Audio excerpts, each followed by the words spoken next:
Good morning my dear students. मैं सुनील कुमार, लक्ष्य online classes में आपका स्वागत है। इसके प्रीवियस वाले वीडियो में आई थिंक वो वीडियो नंबर 10 होगा, मैंने स्ट्रेस के बारे में पूरा का पूरा क्लासिफिकेशंस आपको बताया है। आज जो हम लोग स्टडी करेंगे वो डिफरेंट क्लासिफिकेशंस के बारे में मैं आपको बताऊंगा। कुछ क्लासिफिकेशंस मैं ऑलरेडी आपको बता चुका हूँ। तो अगला जो मेरा नेक्स्ट क्लासिफिकेशन होगा वो है आपका नेक्स्ट टॉपिक, जिसका नाम है आपका शियर स्ट्रेस।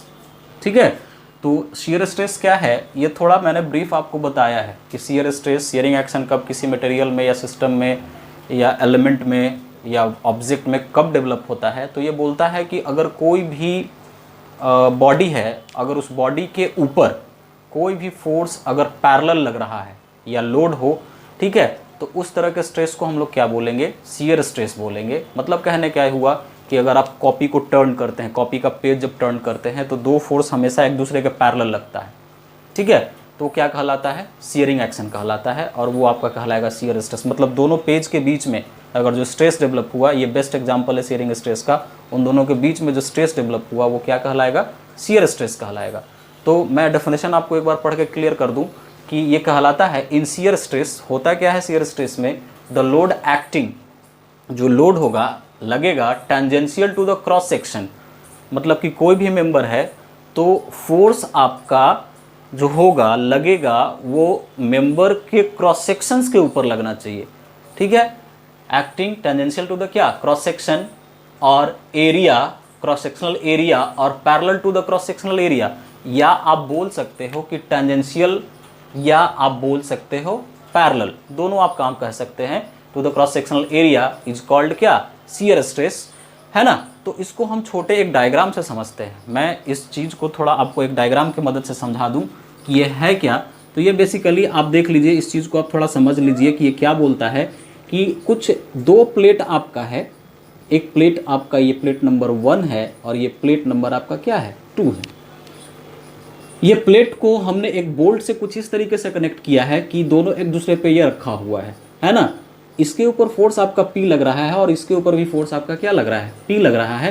तो ये दोनों फोर्स एक दूसरे के क्या है, पैरेलल है। और ये जब दोनों फोर्स एक दूसरे के पैरेलल है और इन दोनों फोर्सेस के कारण जो इस बोल्ट के ऊपर स्ट्रेस डेवलप होगा, है ना, उसी को हम लोग क्या बोलेंगे कि वो आपका क्या कहलाएगा, शियर स्ट्रेस कहलाएगा। अगर वो बोल्ट होगा तब, है ना। अगर हम सिंपली अगर बोलें कि अगर ये मेंबर में जो स्ट्रेस डेवलप हो गया तो भी आपका शियर ही कहलाएगा, है ना। तो ये सिंपली अभी आप मान के चलिए कि अगर ये दो मेंबर है और इस मेंबर के ऊपर मैंने एक फोर्स लगाया है, इस साइड से इसके क्रॉस सेक्शन पे, इसके क्रॉस सेक्शन पे फोर्स लगा P, और इस साइड से इसके क्रॉस सेक्शन पे फोर्स लगा क्या, P। दोनों फोर्स एक दूसरे के पैरेलल है और इन दोनों फोर्सेस के कारण जो स्ट्रेस डेवलप हुआ इस सिस्टम में, उसको हम लोग क्या बोलेंगे, सिंपल अभी मान के चलिए, दिमाग में डालिए, सिंगल शियर, सॉरी शियर बोलेंगे, शियर फोर्स बोलेंगे या शियर स्ट्रेस बोलेंगे, है ना। तो ये कहलाएगा आपका शियर स्ट्रेस। अब ये जो शियर स्ट्रेस होता है, शियर स्ट्रेस को बेसिकली मैंने आपको बोला है कि शियर स्ट्रेस को दोस्त हम लोग टाउ से इंडिकेट करते हैं, जिसको हम लोग क्या बोलते हैं, टाउ, है ना। इसको क्या पढ़ा जाता है, इसको पढ़ा जाता है TAU, टाउ से इसको इंडिकेट किया जाता है ना। ये जो शियर स्ट्रेस होता है दो तरह का, दो तरीके से इसको क्लासिफाई किया गया है। एक है आपका सिंगल शियर और एक है आपका क्या, डबल शियर। तो सिंगल शियर और डबल शियर को हम लोग थोड़ा इसको डायग्राम से समझ लें कि होता क्या है। फिर से आप इस डायग्राम के ऊपर आइए, तो डायग्राम पे आप थोड़ा देखिएगा, क्लियर कीजिएगा। डायग्राम आपको स्क्रीन पे दिखेगा भी कि सिंगल शियर क्या होता है, डबल शियर क्या होता है, वो आपको स्क्रीन पे थोड़ा विजुअलाइज होगा उसका पूरा का पूरा ये पिक्चर्स, तो आप देखेंगे वहाँ पे। अब यहाँ पे देखो, ये एक आपका प्लेट है और ये एक आपका प्लेट है, और इस प्लेट को मैंने बोल्ट की मदद से इसको जोड़ दिया है, कनेक्ट कर दिया है। इधर से एक फोर्स लग रहा है आपका P और इधर से भी एक आपका फोर्स लग रहा है P। जब ये दोनों फोर्स से पकड़ के आप इसको खींचेंगे, पुल करेंगे, तो आफ्टर पुलिंग इस बोल्ट के ऊपर एक स्ट्रेस जनरेट होना शुरू हो जाएगा। ये बोल्ट चाहेगा कि हम दोनों को अलग ना करें, दोनों जैसे है उसको हम वहाँ पे पकड़ के रखें। तो इन दोनों फोर्स के कारण इसके अंदर में स्ट्रेस डेवलप होना शुरू हो जाएगा। वो स्ट्रेस क्या कहेगा कि भैया नहीं, तुम जहाँ पे हो वहीं पे हमको स्टेबल रखो, ये इधर उधर खसकना नहीं चाहिए। बोल्ट का बेसिकली काम क्या है कि दो प्लेट को अपने जगह पे उसको पकड़ के रखता है, लेकिन उस पर ज़बरदस्ती आप फोर्स लगाइएगा तो फोर्स लगने के कारण इस बोल्ट पे क्या जनरेट होना शुरू हो जाएगा, स्ट्रेस जनरेट होना शुरू हो जाएगा। तो जब इस पे स्ट्रेस जनरेट होना शुरू हो जाएगा तो काफ़ी ज़्यादा अमाउंट में जब ये फोर्स लगा दीजिएगा आप इसके ऊपर, तो इसका टेंडेंसी क्या हो जाएगा कि ये बोल्ट और ये बोल्ट दोनों, ये वाला जो पूरा का पूरा बोल्ट है यहाँ बीच से क्रैक होना शुरू हो जाएगा। ठीक है, तो क्रैकिंग होना शुरू हो जाएगा। तो आफ्टर क्रैकिंग ये पोर्शन इधर हो जाएगा और ये पोर्शन उधर हो जाएगा। तो मैंने ऊपर वाले पोर्शन को ऊपर और नीचे वाले पोर्शन को नीचे दिखाया है। और इसका क्रॉस सेक्शन कैसा है आपका, ये आपका क्रॉस सेक्शन आपका सर्कुलर है ना। तो ये आपका दो पार्ट में ब्रेक होके निकल गया। तो जब ये दो पार्ट में ब्रेक होके निकल गया, ठीक है, तो ऐसे स्ट्रेस को हम लोग बोलेंगे सिंगल शियर। ऐसे शियर को बोला जाता है क्या, सिंगल शियर। तो हम अगर इस बोल्ट पे स्ट्रेस को कैलकुलेट करें, तो स्ट्रेस को कैलकुलेट करने के लिए सिंपली आपको पता है कि स्ट्रेस बराबर क्या होता है, P by A plus 60 force per unit cross section area. तो एरिया आपका क्या है, एरिया आपका इस बोल्ट का हम बात करेंगे तो इस बोल्ट का क्रॉस सेक्शन कैसा है, इस बोल्ट का क्रॉस सेक्शन आपका सर्कुलर है। तो सर्कुलर है तो पाई बाई 4 इंटू क्या हो जाएगा, डी स्क्वायर हो जाएगा। तो इस वैल्यू को यहाँ पे पुट कर देंगे तो यहाँ से हमको इस बोल्ट के ऊपर कितना स्ट्रेस जनरेट हुआ ये पता चल जाएगा। ठीक है, जिसमें सिंगल शियर का बेसिकली आपका एग्जांपल हो सकता है लैप जॉइंट, जो बेसिकली आपको पढ़ाया जाएगा जब आप 6 सेमेस्टर में आइएगा। तो एक चैप्टर आपका मशीन डिजाइन, जिसमें बेसिकली लैप जॉइंट कुछ होता नहीं, दो प्लेट को आपस में एक दूसरे से कनेक्ट कर देते हैं, तो वही आपका क्या कहलाता है, लैप जॉइंट कहलाता है। तो ये पढ़ना है, ये पूरा का पूरा एप्लीकेशंस आपको पढ़ना है 6 सेमेस्टर में। और एक चीज़ और आप जान लीजिए कि आप जब मॉस पढ़ रहे हैं तो मॉस को बहुत अच्छे से पढ़िए। आपको मॉस अगर अच्छा खासा रहेगा तो आपको एक और पेपर है मैकेनिकल का जिसका नाम है आपका मशीन डिज़ाइन। और ये मशीन डिज़ाइन ही पूरा का पूरा मॉस का एडवांस फॉर्म है। ठीक है, पूरा का पूरा मॉस का एप्लीकेशन है वहाँ पे आपको मशीन डिज़ाइन में। तो वहाँ पे आप देखेंगे कैसे समझेंगे क्या है। अगर आपका मॉस गड़बड़ है तो मशीन डिज़ाइन आपको पल्ले नहीं पड़ेगा, प्रॉब्लम, बहुत ज़्यादा प्रॉब्लम क्रिएट होगा वहाँ पे। तो इसलिए मैं आपको यहाँ पे हर एक छोटा छोटा चीज़ बताऊँगा जो वहाँ पे इम्प्लीमेंट होगा, और कुछ आप नए चीज़ें भी पढ़िएगा जो वहाँ पे आपको बताया जाएगा। यहाँ पे फिर आते हैं बाबू डबल शियर में। तो डबल शियर क्या बोलता है कि इसमें मैंने किया क्या है, फिर इसको पिक्चर्स के मदद से समझते हैं। इसमें 3 प्लेट है, एक प्लेट के ऊपर मैंने फोर्स लगा दिया है P, ठीक है। और ये तीनों प्लेट को मैंने क्या किया है कि एक बोल्ट की मदद से फिर मैंने इसको कनेक्ट कर दिया है। तो ये फोर्स P जो है ये दोनों प्लेट पे जाके 50-50 में डिवाइड हो जाएगा, मतलब हाफ हाफ में डिवाइड हो जाएगा। तो इस प्लेट पे लगने वाला फोर्स आपका P/2 हो जाएगा, और इस प्लेट पे लगने वाला फोर्स आपका कितना हो जाएगा, P/2 हो जाएगा। तो जब आप इस फोर्स से पकड़ के इसको खींचिएगा और इधर इसको खींचिएगा तो ये बोल्ट का फिर से टेंडेंसी होगा क्रैक होने का, फिर से टेंडेंसी होगा इसका शियर ऑफ होने का। शियर ऑफ कहने का मतलब होता है टूटना। तो ये जो बीच वाला पोर्शन है, ये जो बीच वाला पोर्शन है कुछ आपका ऐसा दिखेगा, जो ऊपर वाला पोर्शन है कुछ आपको ऐसा दिखेगा, और ये जो नीचे वाला पोर्शन है कुछ आपका ऐसा दिखेगा। तो बीच वाला का टेंडेंसी क्या है, इधर आने का, तो बीच वाले पे फोर्स आपका इधर लगा। अब बाकी इन दोनों का टेंडेंसी क्या है, इधर जाने का, तो ये दोनों फोर्स आपका इधर चला गया। तो इस पर अगर हम बात करें तो ये P हो जाएगा, और इस पर अगर हम बात करेंगे तो ये P/2 हो जाएगा, और इस पर हम बात करें तो ये कितना हो जाएगा, P/2 हो जाएगा, है ना। तो ये 3 पार्ट में ब्रेक हुआ, 1 2 3। तो ऐसे शियर को हम लोग क्या बोलेंगे, डबल शियर बोला जाता है। अगर ये 3 पार्ट में ब्रेक हुआ डबल शियर कहलाएगा, अगर ये 2 पार्ट में ब्रेक हुआ तो सिंगल शियर कहलाएगा, है ना। मतलब सिंपल सी बात ये हो गई कि अगर 2-3 प्लेट को आप ऐसे कुछ इस तरीके से कनेक्ट कर दीजिए, ठीक है, ऐसे इस तरीके से कनेक्ट कर दीजिए, इसको बोल्ट से आप बीच में ज्वाइन कर दीजिए, और एक फोर्स इधर लगाइए, 2 फोर्स, जितना फोर्स ये है इसका हाफ हाफ आपका इधर लगेगा, और ये दोनों तीनों आपका अगर फोर्स लगाइएगा तो ये बोल्ट को क्या करेगा, बोल्ट को तोड़ना शुरू करेगा। तो बोल्ट पे जो स्ट्रेस डेवलप हुआ है ना, उस बोल्ट पे जो स्ट्रेस डेवलप हुआ वैसे स्ट्रेस को हम लोग बोलेंगे क्या, डबल शियर। तो डबल शियर कब, जब ये 3 पार्ट में ब्रेक हुआ, इसलिए नाम इसका पड़ गया डबल शियर। जब ये 2 पार्ट में ब्रेक हुआ तो इसका नाम पड़ गया क्या, सिंगल शियर। मतलब 1 2 1 2, है ना। फिर ये आपका क्या है, ये आपका सिंगल शियर है। तो ये पूरा का पूरा आपको, और इसका एप्लीकेशंस, इसका पूरा का पूरा यूज़, ये आपको पढ़ाया जाएगा जब आप आइएगा 6 सेमेस्टर में। मैकेनिकल के बच्चे आएंगे तो उनको पढ़ना है वहाँ पे मशीन डिज़ाइन, कि क्या इसका फेल्योर कंडीशन होगा, क्या इसका फार्मूला होगा, क्या कंडीशन से इसको डिज़ाइन करने का, क्या फेल्योर का कंडीशन है। तो इन सारी चीज़ों को चेक किया जाता है। तो अभी सिर्फ आप समझ लीजिए कि सिंगल शियर और डबल शियर का मतलब क्या होता है। तो ये आपका सिंगल शियर का मतलब हुआ, और ये आपका डबल शियर का मतलब हुआ। इसमें 3 प्लेट आपस में जुड़ा हुआ रहेगा, इसमें 2 प्लेट आपस में जुड़ा हुआ रहेगा, है ना। तो इसके बाद जो हम लोग डिस्कस करेंगे, इसके बाद मेरा आ जाएगा इसका जो अगला फॉर्म है, ठीक है। अगले फॉर्म पे हम लोग डिस्कस करेंगे। कहने का मतलब मेरा ये हुआ कि शियर स्ट्रेस के कितने टाइप्स होते हैं, तो टाइप्स पे हम लोग बात करेंगे।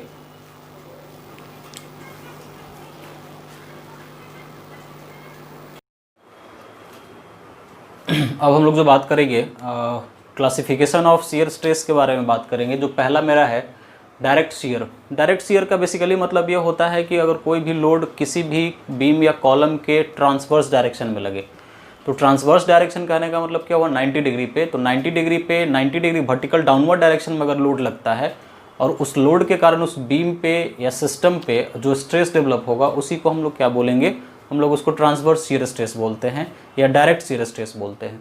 तो डेफिनेशन क्या बोलता है, in case of direct shear stress the load act in transverse direction is called क्या, डायरेक्ट शियर स्ट्रेस। ठीक है, ये डेफिनेशन आप ये पिक्चर समझ लीजिए। ये आपका एक बीम है, बीम के ऊपर मैंने एक पी लोड लगाया, ठीक है। After application this P load, ठीक है, ये आपका दो पार्ट में ये ब्रेक हो गया, दो पार्ट में डिवाइड हो गया, ठीक है। तो दो पार्ट में डिवाइड हो गया ये, तो ये क्या हो गया, ये फोर्स आपका पी है, तो ये फोर्स आपका पी है, ठीक है। तो दोनों फोर्स आपका जब पी पी होगा तो दोनों ये वाला फोर्स का डायरेक्शन और ये वाला फोर्स का डायरेक्शन, दोनों का फोर्स का डायरेक्शन एक दूसरे के क्या है, पैरेलल है। तो मैंने आपको बताया ही कि जहाँ पे फोर्स आपका पैरेलली काम करना शुरू कर देगा तो वो क्या कहलाता है, शियर स्ट्रेस कहलाता है। जैसे आप लोग कोई चीज़ को पकड़ के होल्ड करके उसको काटिए बीच से, जैसे बम्बू वगैरह होता है तो एक होल्ड करने वाला एक सिस्टम होता है, ठीक है। उसको होल्डिंग डिवाइस में पकड़ के उसको लगा देते हैं, जैसे आप लोग बेंच वाइस वगैरह देखे होंगे, तो बेंच वाइस में उसको सेट कर दिए, उसको बाद पकड़ के उसको काटते हैं, है ना। तो एक आपका होल्ड किया हुआ एक पीस आपका नीचे आता है, तो एक इक्वल बट अपोजिट डायरेक्शन में फोर्स लगता है प्लेन के। तो इक्वल बट अपोजिट डायरेक्शन में जो प्लेन के फोर्स लगता है ना, जिसके कारण उसमें जो स्ट्रेस डेवलप होता है उसको हम लोग क्या कहेंगे, डायरेक्ट शियर स्ट्रेस कहेंगे। तो डायरेक्ट शियर स्ट्रेस का सिंपल सा मतलब यही हो गया कि कोई भी स्ट्रेस अगर आपका किसी भी प्लेन या किसी भी मेंबर या किसी भी बीम के ऊपर ट्रांसवर्स डायरेक्शन में लगता है और उस डायरेक्ट लोड के कारण, उस ट्रांसवर्स लोड के कारण जो स्ट्रेस डेवलप होता है किसी भी मेंबर में, वो आपको क्या कहलाता है, डायरेक्ट शियर स्ट्रेस होता है। तो डायरेक्ट, ये ट्रांसवर्स का मतलब ही होता है आपका क्या, ये आपका जो रहेगा ये 90 डिग्री पे लोड लगेगा। तो ये लोड लगा तो ये दो पार्ट में ये डिवाइड हो गया, ये पोर्शन ये हो गया और ये पोर्शन आपका ये हो गया। तो ये वाला फोर्स और ये वाला फोर्स दोनों एक दूसरे के इक्वल अपोजिट डायरेक्शन में है ना। तो इस दोनों, इस लोड के कारण जो फोर्स डेवलप हुआ, जो स्ट्रेस डेवलप हुआ इस तरह के सिस्टम में, उसको हम लोग क्या बोलते हैं, डायरेक्ट शियर स्ट्रेस बोलते हैं, जिसका मेनली एप्लीकेबल सिविल इंजीनियर करता है, या हम लोग बोलते हैं कि माइनिंग का जो इंजीनियर होता है वो लोग करता है, जैसे सॉइल टेस्टिंग के लिए, रॉक टेस्टिंग के लिए इस तरह का स्ट्रेस का एप्लीकेशन उसमें ज़्यादातर किया जाता है। तो यहाँ पे लिखा है मैंने, it is mainly applicable for Jio technical engineering for क्या, सॉइल एंड रॉक टेस्टिंग, है ना। तो जहाँ पे सॉइल और रॉक टेस्ट किया जाता है और वहाँ पे जो सॉइल और रॉक में जो स्ट्रेस जनरेट होता है ना, तो उस तरह के स्ट्रेस को क्या बोला जाता है, डायरेक्ट शियर स्ट्रेस वहाँ पे जनरेट होता है। तो ये आपका टॉपिक रहा डायरेक्ट शियर स्ट्रेस का। इसके बाद हम लोग पढ़ेंगे टॉर्शनल शियर स्ट्रेस। टॉर्शन का मतलब होता है किसी भी चीज़ को या मेंबर को या एलिमेंट को रोटेट कर देना। जैसे आपका ये हाथ है, इस हाथ को पकड़ के ऐसे हम घुमा दे, है ना, तो ये ट्विस्टिंग एक्शन यहाँ पे डेवलप हो गया। तो after application of twisting force, ठीक है, उस ट्विस्टिंग फोर्स के कारण अगर किसी भी मेंबर में जो स्ट्रेस जनरेट होता है तो उसको हम लोग क्या बोलते हैं, टॉर्शनल स्ट्रेस बोलते हैं। और जो रोटेटिंग का एक्शन है उसको हम लोग क्या बोलते हैं, टॉर्शन बोलते हैं। जैसे आप लोग कपड़ा धो के जब उसको पानी निचोड़ते हैं तो ऐसे पकड़ के उसको घुमाते हैं, एक क्लॉकवाइज एक एंटी क्लॉकवाइज में जाता है तो कपल जनरेट होता है, तो वहाँ पे भी टॉर्शन ही होता है, वो ट्विस्ट करता है, ठीक है। या आपका हाथ ऐसे पकड़ के हम घुमा दें, है ना, तो यहाँ पे जो स्ट्रेस जनरेट हुआ, यहाँ पे जो टर्निंग हुआ, है ना, जो रोटेशन हुआ, वो भी आपका क्या है, टॉर्शन कहलाता है।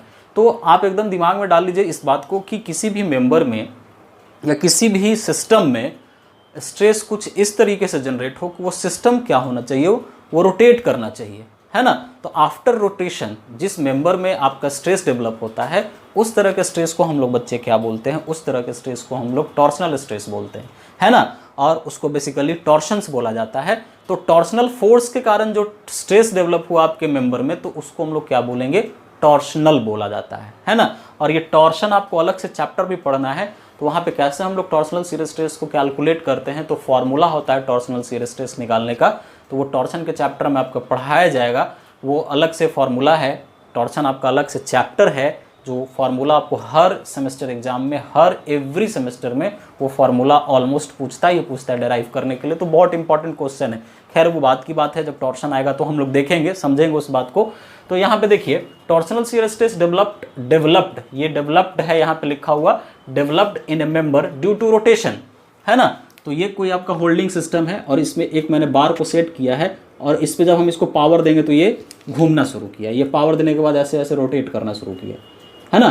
तो रोटेशन के कारण इस सिस्टम में जो स्ट्रेस जनरेट हुआ, रोटेशन के कारण, इसके रोटेशन के कारण इसमें जो स्ट्रेस जनरेट हुआ इस सिस्टम में, तो उसको हम लोग क्या बोलेंगे, हम लोग उसको बोलेंगे क्या, टॉर्सनल शियर स्ट्रेस, है ना। उसके बाद है आपका क्रशिंग स्ट्रेस। तो क्रशिंग का मतलब क्या होता है, क्रशिंग का मतलब होता है सिंपल सा, कोई भी चीज़ को पाउडरिक फॉर्म में चेंज कर देना, फाइन पार्टिकल्स में चेंज कर देना, है ना। तो क्रशिंग फोर्स के कारण जो स्ट्रेस डेवलप होगा उसको हम लोग क्या बोलेंगे, क्रशिंग स्ट्रेस बोलेंगे।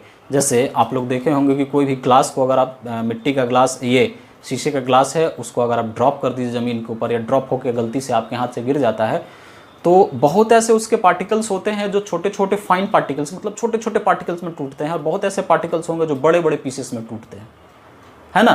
तो जाहिर सी बात है कि जहाँ पे जो पार्टिकल्स बहुत फाइन पार्टिकल्स में टूट रहा है, वहाँ पे लगने वाला जो लोड होगा या फोर्स होगा काफ़ी ज़्यादा होगा, और काफ़ी ज़्यादा फोर्स के कारण वो एकदम क्रश हो गया, एकदम पाउडरिक फॉर्म में चेंज हो गया।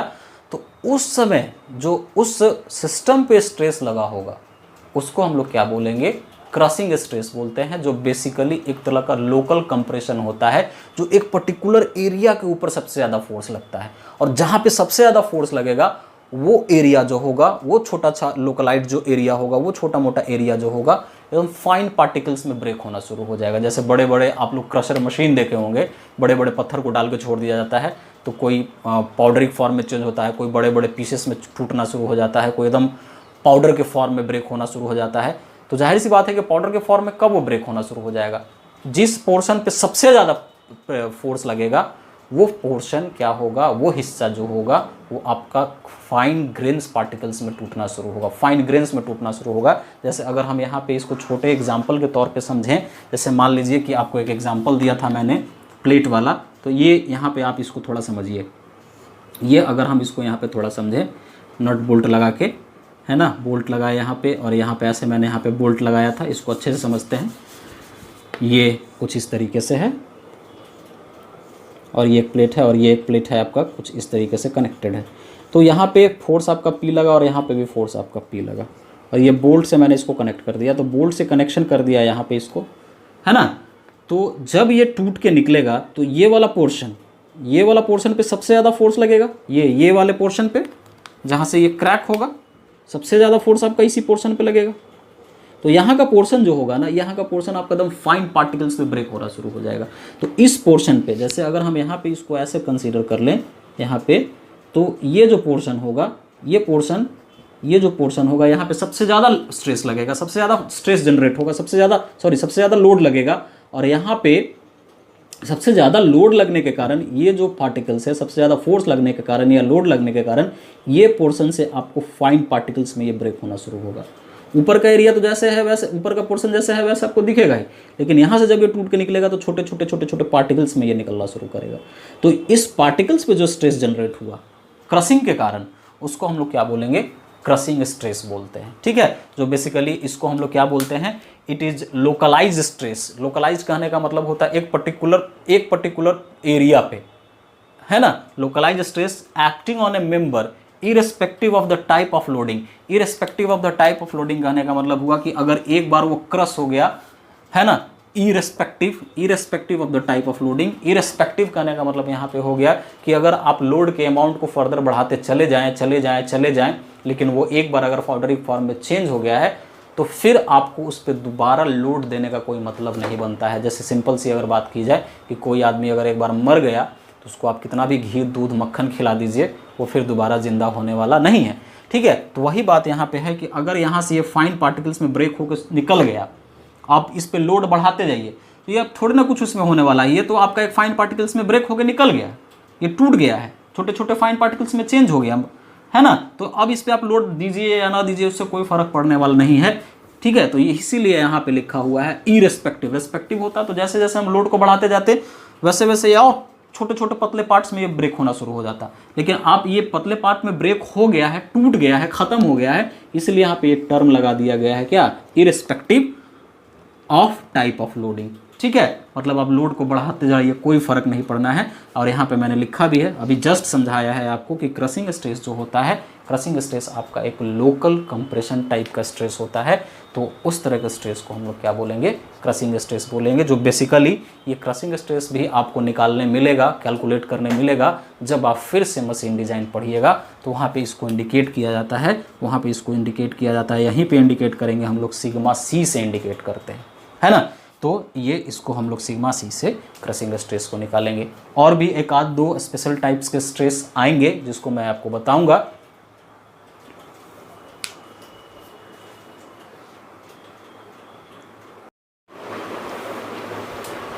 अब हम लोग जो बात करेंगे नेक्स्ट स्ट्रेस के टाइप के बारे में बात करेंगे, जिसका मेरा नाम है अगला बियरिंग स्ट्रेस। बियरिंग स्ट्रेस मतलब बॉल बियरिंग में जो स्ट्रेस डेवलप होता है, ठीक है, जो बेसिकली जो डेवलप होता है कॉन्टैक्ट प्रेशर के कारण।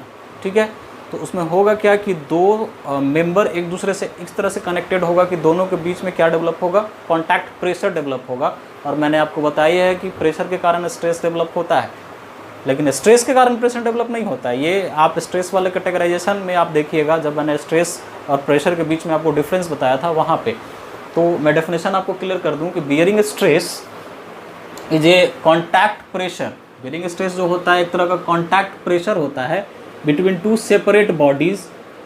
बात को समझिएगा, ये आपका बियरिंग है और ये आपका एक शाफ्ट लगा हुआ है, और ये शाफ्ट इस बियरिंग से होता हुआ पास करके गया, तो ये एक आपका अलग मेंबर है और ये आपका एक अलग मेंबर, शाफ्ट आपका एक अलग मेंबर होगा और ये बियरिंग जो होगा आपका एक अलग मेंबर होगा, दोनों को एक दूसरे में सेट किया हुआ है। तो जब ये रन करना शुरू करेगा तो इन दोनों के बीच में जो स्ट्रेस डेवलप होगा उसी को हम लोग क्या कहेंगे, बियरिंग स्ट्रेस डेवलप कहेंगे, जो बेसिकली किसके कारण डेवलप होता है बाबू, कॉन्टैक्ट प्रेशर्स के कारण डेवलप होता है ना। तो मैंने यहाँ पे टू सेपरेट बॉडीज़ लिखने का मतलब ये हुआ कि ये एक बॉडी अलग है और ये एक बॉडी अलग है, और दोनों को एक दूसरे को कनेक्ट कर दिया गया, दोनों एक दूसरे को कॉन्टैक्ट में लाया गया। तो आफ्टर कॉन्टैक्ट प्रेशर, ठीक है, जो स्ट्रेस डेवलप हुआ दैट इज नोन एज क्या, हम उसको बोलेंगे बियरिंग स्ट्रेस। मतलब आप दम दिमाग में डाल लीजिए, सीधे सीधे कहने का मतलब हुआ बियरिंग स्ट्रेस का सीधा सा मतलब ये हो गया कि कॉन्टैक्ट प्रेशर के कारण टू सेपरेट बॉडीज़ में, अब सेपरेट बॉडीज़ दोनों अलग अलग, मतलब उसको आइसोलेट नहीं कर देना है, दोनों एक दूसरे से कनेक्टेड होगा, बॉडी का नेचर अलग अलग होगा सिर्फ, ठीक है।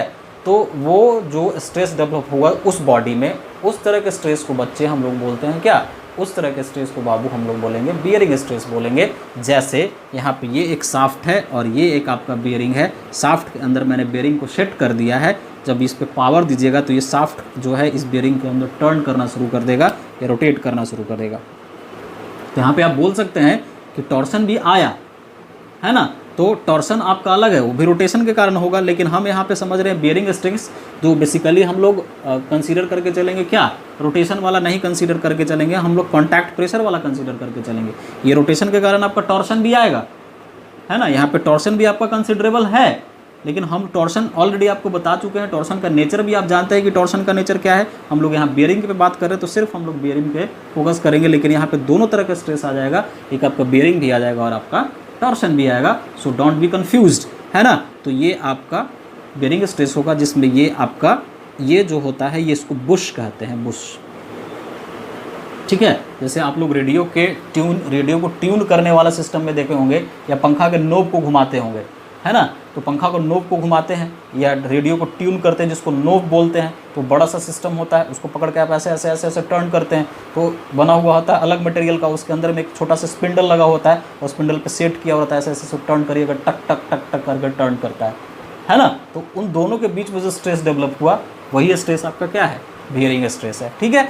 जो बेसिकली आपका रबड़ का बना हुआ होगा, गन मेटल का बना हुआ होगा, या ब्रॉन्ज का बना हुआ होगा। बेसिकली ये इंडस्ट्रियल वाला, मतलब बड़े बड़े एप्लीकेशंस में रबड़ का बना हुआ होगा, गन मेटल का बना हुआ तो होगा, गन मेटल आप लोग समझते हैं, केमिस्ट्री में पढ़े होंगे, ब्रॉन्ज का बना हुआ होता है, ठीक है। तो बेसिकली ये आपका कहलाएगा क्या, ये आपका कहलाएगा बियरिंग स्ट्रेस। तो ये shaft rotating in A Bush, अभी जस्ट समझा है कि ये जो शाफ्ट इस बुश में रोटेट कर रहा है वो आपका बियरिंग स्ट्रेस होगा। तो बियरिंग स्ट्रेस बराबर आपका bearing load bye bearing area. तो बियरिंग लोड कैसा, बियरिंग आपका resistive force per unit cross section area. तो जो बियरिंग लोड होगा उसको हम लोग कैलकुलेट करेंगे, जो बियरिंग एरिया होगा उसको हम लोग कैलकुलेट करेंगे। तो बियरिंग एरिया कौन सा होगा, जो क्रॉस सेक्शन एरिया होगा, तो क्रॉस सेक्शन एरिया आपका ही ना है, क्रॉस सेक्शन एरिया यही हो, ये वाला आपका क्रॉस सेक्शन एरिया हो। अगर हम इसकी बात करें तो बुश के लिए क्रॉस सेक्शन एरिया ये, और इसकी बात करें तो ये है ना। तो ये आपका बेयरिंग स्ट्रेस होगा। अब है आपका प्रूफ स्ट्रेस। तो प्रूफ स्ट्रेस क्या बोलता है, प्रूफ का सिंपल सा मतलब होता है कि कोई भी चीज़ को फेल करने से पहले उस पर जो स्ट्रेस लग रहा है, प्रूफ का मतलब सीधा सा वाटर प्रूफ, तो मतलब वो पानी से बचाएगा, है ना। स्क्रैच प्रूफ, स्क्रैच नहीं होने देगा।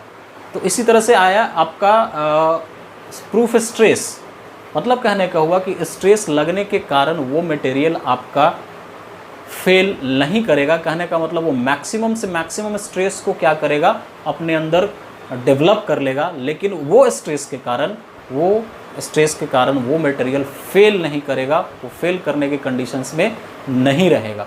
मतलब कि मैक्सिमम से मैक्सिमम अलाउएबल स्ट्रेस को अपने अंदर वो स्टोर कर लेगा। अगर उससे ज़्यादा स्ट्रेस का वैल्यू हो जाएगा तो वो सिस्टम आपका क्या कर जाएगा, फेल कर जाएगा। जैसे मान लेते हैं कि अगर कोई मटेरियल है जिसको कैपेबिलिटी है कि वो 400 न्यूटन पर mm स्क्वायर के स्ट्रेस को वो बर्दाश्त कर सकता है, तो 400 न्यूटन पर mm स्क्वायर ये क्या हो गया, मैक्सिमम कैपेबिलिटी हो गया। ये 400 से थोड़ा सा भी आगे जाएगा मटेरियल आपका सीधे सीधे क्या कर जाएगा, material going to be fail, material आपका क्या कर जाएगा, फेल कर जाएगा। तो ये आपका हो गया, ये हम बोलेंगे कि ये आपका प्रूफ हो गया। जैसे आपका पढ़ने की कैपेबिलिटी, आपका पढ़ने की कैपेबिलिटी मुश्किल से अगर विदाउट ब्रेक के अगर बोला जाए तो 4 घंटा, 3 घंटा, 2 घंटा, तो बिना ब्रेक के, बिना मोबाइल इस्तेमाल किए हुए कंटिन्यूटी में आपको पढ़ाई करना है, तो कि सबका अलग अलग कैपेबिलिटी होगा पढ़ने का, किसी का 2 घंटे का, किसी का 3 घंटे का।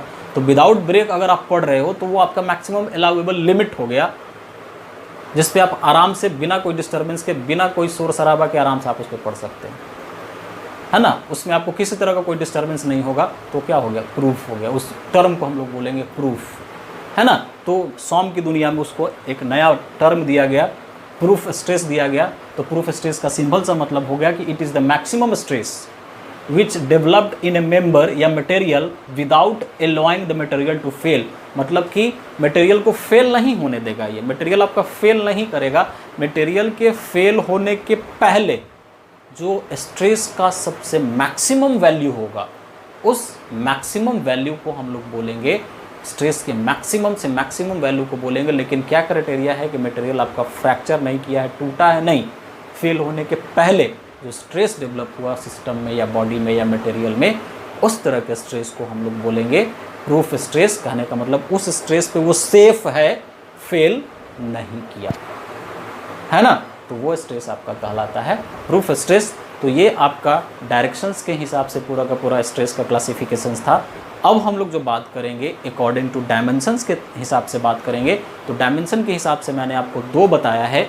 एक बताया है मैंने आपको क्या, एक मैंने आपको बताया है कन्वेंशनल स्ट्रेस या इंजीनियरिंग स्ट्रेस, उसी का नाम है, जिसमें हम लोग एक्चुअल एरिया का इस्तेमाल करते हैं। एक मैंने आपको बताया है टेबल में, एक आपको बताया है ट्रू स्ट्रेस, ठीक है, जिसमें हम लोग इंस्टेंटेनियस एरिया का इस्तेमाल करेंगे या एक्चुअल एरिया का इस्तेमाल करते हैं, ठीक है। तो हम देखेंगे उसमें वो क्या होता है।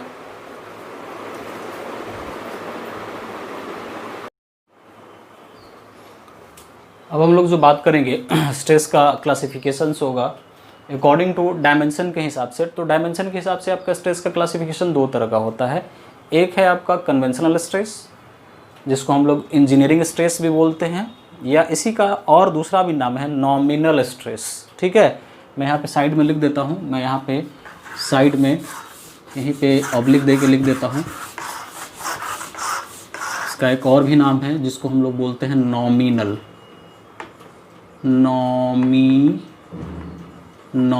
स्ट्रेस, एक और भी नाम है इसका, ठीक है। 3 नाम है इसका।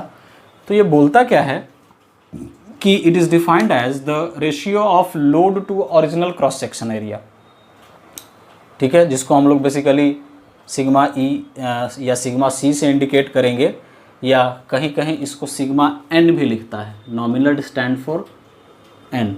तो ये नॉमिनल है, नॉर्मल नहीं समझेंगे, नॉमिनल समझेंगे तो नाम से क्लियर हो जाएगा। लेकिन हम ब्रॉड वे में इस तरीके से इसको इंडिकेट करेंगे तो ज़्यादा अच्छा है। सिग्मा ई से ही बेसिकली इसको लिखा जाता है, ये नोमेनक्लेचर है।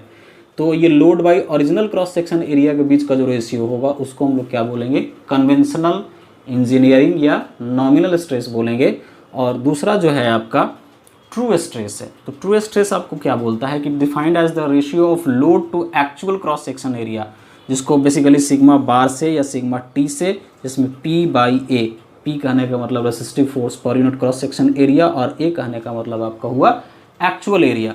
कहीं कहीं किताब में इसको आप इंस्टेंटेनियस एरिया भी देखेंगे, है ना। तो हम यहाँ पे बोले आपको एक्चुअल, तो एक्चुअल की जगह इंस्टेंटेनियस वो लिखता है, तो कोई फर्क नहीं पड़ेगा, कोई घबराने वाली बात नहीं है कि सर यहाँ पे इंस्टेंटेनियस लिख दिया, यहाँ पे एक्चुअल लिख दिया, तो वो सेम चीज़ है, वो स्ट्रेस के टर्म में आपको सेम हो जाएगा। तो एक बुक है साधु सिंह का, उसमें आप देखिएगा तो यहाँ पे इंस्टेंटेनियस लिखता है ना। तो इंस्टेंटेनियस इसलिए लिखता है बाबू कि हम इन दोनों स्ट्रेसेस के बीच में रिलेशन इंडिकेट करेंगे, उस टर्म में हम लोग बात करेंगे। तो देखिए क्या कहने का मतलब मेरा ये हुआ कि इस स्ट्रेस में और इस स्ट्रेस में रिलेशंस हम देखेंगे। तो इंस्टेंटेनियस, एक्चुअल, इंस्टेंटेनियस भी लिखेंगे तो सही है, एक्चुअल भी लिखेंगे तो सही है, कोई दिक्कत वाली बात इस पर नहीं है।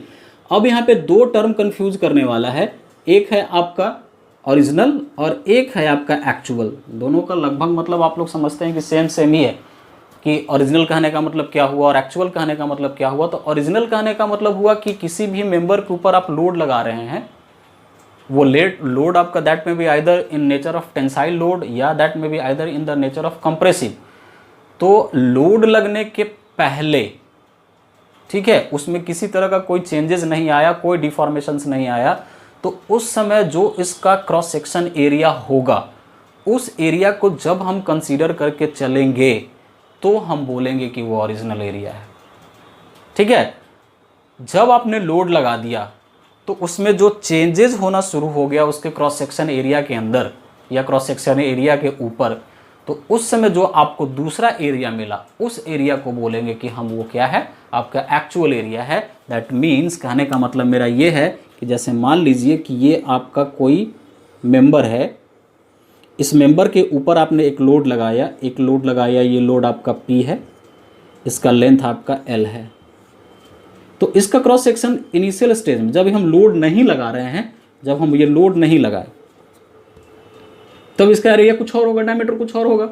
जैसे ही आपने इस पर लोड लगा दिया P, तो P लोड से इसको पकड़ के आप टेंसाइल नेचर के लोड से इसको आप पकड़ के खींच रहे हैं, पुल कर रहे हैं, तो इसके एरिया में, क्रॉस सेक्शन एरिया में आपका चेंज आ जाएगा, तो वो हो जाएगा एक्चुअल। तो लोड लगने के पहले जो एरिया मिला उसको हम लोग कंसीडर करके चलेंगे ओरिजिनल। लोड लगने के बाद जो एरिया मिला मेरा वो हो जाएगा क्या, एक्चुअल, जिसमें जो आपका ओरिजिनल होता है वो हमेशा बड़ा होगा और जो आपका एक्चुअल होगा वो हमेशा छोटा होगा।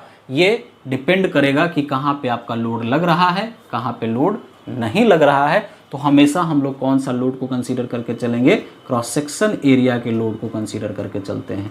ठीक है, तो क्रॉस सेक्शन एरिया लोड लगने के पहले ओरिजिनल होगा, लोड लगने के बाद एक्चुअल होगा। ये मैं बार बार रिपीट कर रहा हूँ, before deformation original, after deformation actual.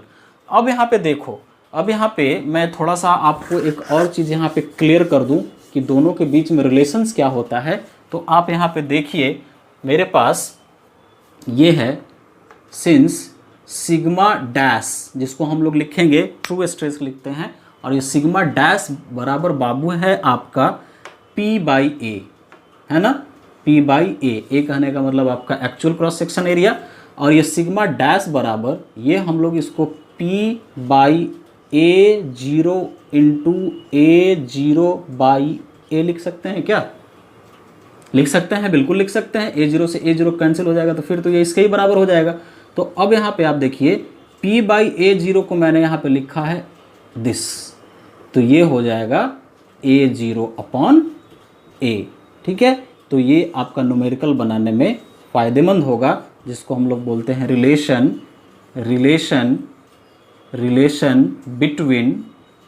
Between conventional